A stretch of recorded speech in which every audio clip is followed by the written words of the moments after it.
अस्सलामुअलैकुम। मैं हूँ आपका टीचर हसान अयूब। क्लास 10 के कंप्यूटर साइंस कोर्स के साथ हमने चैप्टर 2 स्टार्ट किया हुआ है। चैप्टर 2 के कुछ चीज़ें हम डिस्कस कर चुके हैं, कुछ चीज़ें आज हम फर्दर डिस्कस करेंगे। तो एक चीज़ दोबारा वही कहूँगा कि ये चैप्टर 2 का स्टार्टिंग है, बेसिक लैंग्वेज का स्टार्टिंग है। अगर अभी से आप चीज़ें सीखेंगे तो आपको समझ आ जाएगी। बाद में फर्दर आपने यही कहना है कि प्रोग्रामिंग हमें आती नहीं है, ठीक है। जो जो चीज़ें करवाता जा रहा हूँ, जैसे कह के करवा रहा हूँ, वैसे ही आपने उसके ऊपर अमल करते जाएं तो इंशाल्लाह आपकी तैयारी बहुत अच्छी हो जाएगी, ठीक है। तैयारी के साथ साथ आपके कॉन्सेप्ट्स भी बहुत अच्छे तैयार हो जाएंगे। तो आइए आज का लेक्चर स्टार्ट करते हैं। टेक्स्ट बुक से आप अगर देखें पेज नंबर, तो एक चीज़ तो हमने ये वाली डिस्कस करनी है कि क्रिएट किस तरह किया जाता है। इसका ये पैराग्राफ जो है वो एमसीक्यू के पॉइंट ऑफ व्यू से इंपॉर्टेंट है, ये चीज़ मैं पहले ही बता दूं, ठीक है। ये पूरा पैराग्राफ, ये अगला शॉर्ट क्वेश्चन हम डिस्कस करेंगे कि सेव किस तरह करते हैं। ये शॉर्ट क्वेश्चन के लिए इंपॉर्टेंट है, how to save a program. उसके बाद लोड किस तरह प्रोग्राम लोडिंग होता क्या है, वो 9 क्लास के अंदर हम पढ़ के आ चुके हैं। तो इधर हम देखेंगे कि प्रोग्राम को लोड किस तरह करते हैं। तो ये शॉर्ट क्वेश्चन में बड़ा इंपॉर्टेंट है, ये चीज़ मैं आपको पहले बता दूं। उसके बाद ये एक होगी हमारी एमसीक्यू चीज़, मैं आपको बता दूंगा अभी आगे जाके। उसके बाद आखिरी जो आज के लेक्चर का हमारा शॉर्ट क्वेश्चन होगा वो ये होगा कि प्रोग्राम को चलाते कैसे हैं, उसकी आउटपुट कैसे देखते हैं, उसको एग्जीक्यूट कैसे किया जाता है, ठीक है। तो आइए आगे देखते हैं। Creating and saving a program, ये वही चीज़ जो अभी मैंने आपको पहला पैराग्राफ कहा था कि एमसीक्यूज के पॉइंट ऑफ व्यू से इंपॉर्टेंट है।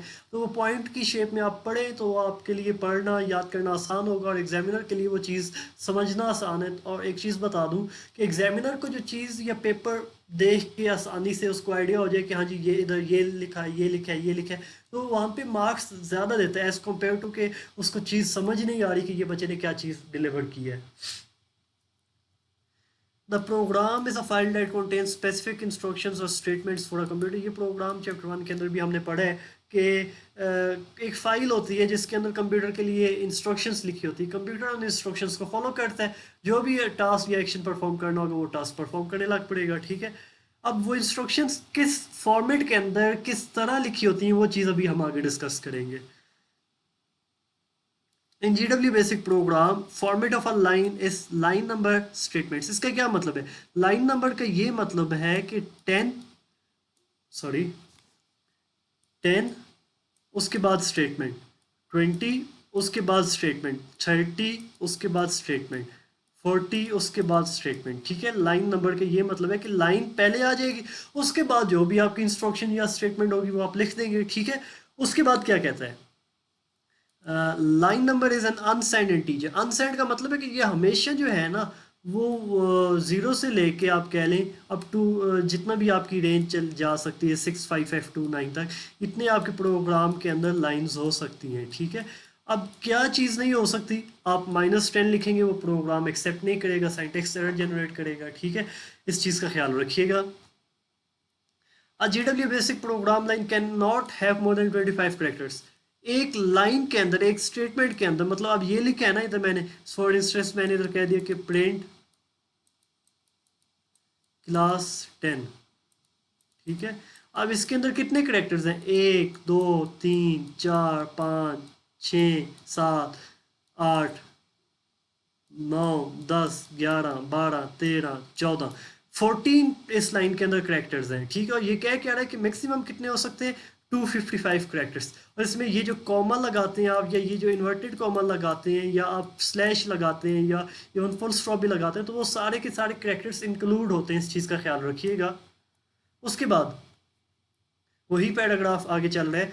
However, there may be more than one statements in a line which is separated by a colon। अब देखिए ना, लाइन नंबर 10 पे आपकी ना स्टेटमेंट 1 है, ठीक है, स्टेटमेंट 1। लाइन नंबर 20 पे आपकी स्टेटमेंट 2 है, ठीक है। स्टेटमेंट का मतलब वही कंप्यूटर के लिए इंस्ट्रक्शंस आपने जो दी हुई है, ठीक है।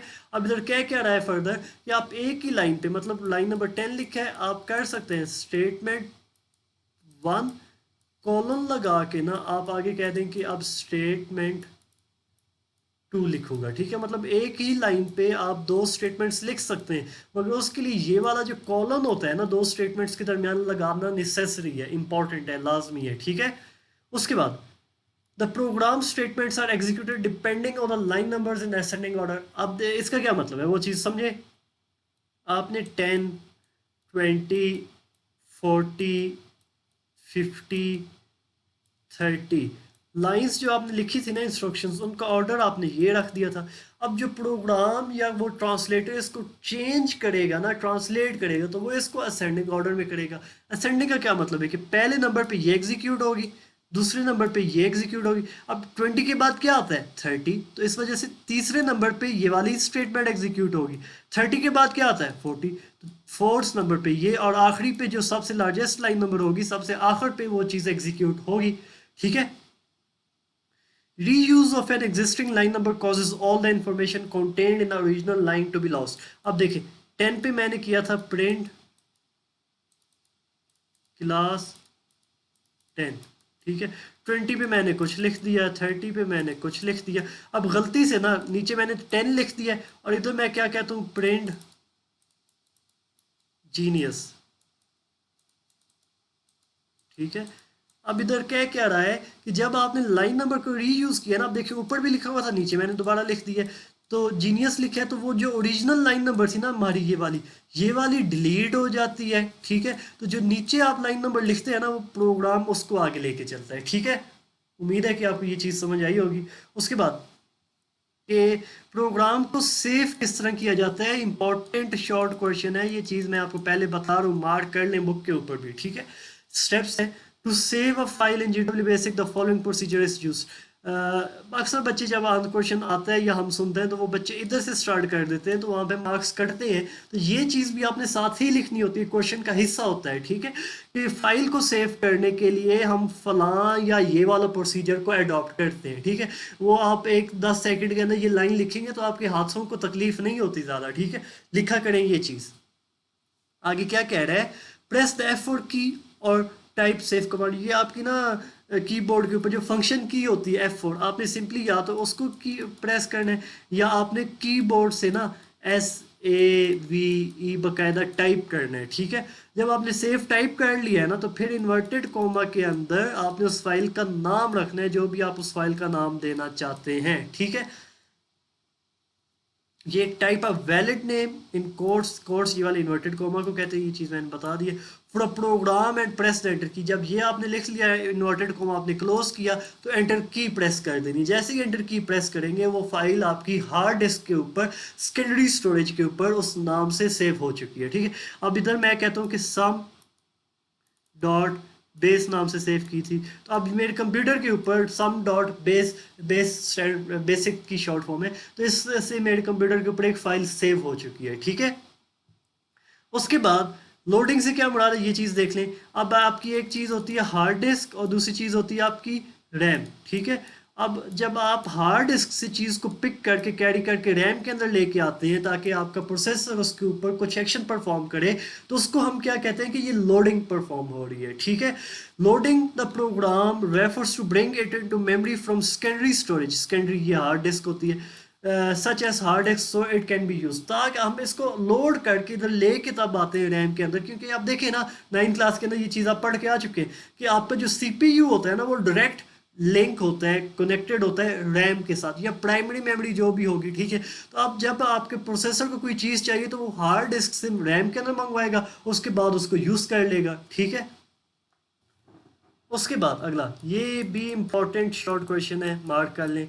How to load a program in basic. वही चीज़ दोबारा मैं इधर कहूँगा कि ये वाली लाइन तो आपने लाजमी लिखनी है, नहीं लिखेंगे तो मार्क्स आपके वहाँ पे कटेंगे, फिर आप बैठ के रोते रहिएगा कि वो एग्जामिनर ने मुझे मार्क्स नहीं दिए, बोर्ड वाले मार्क्स नहीं देते। ठीक है।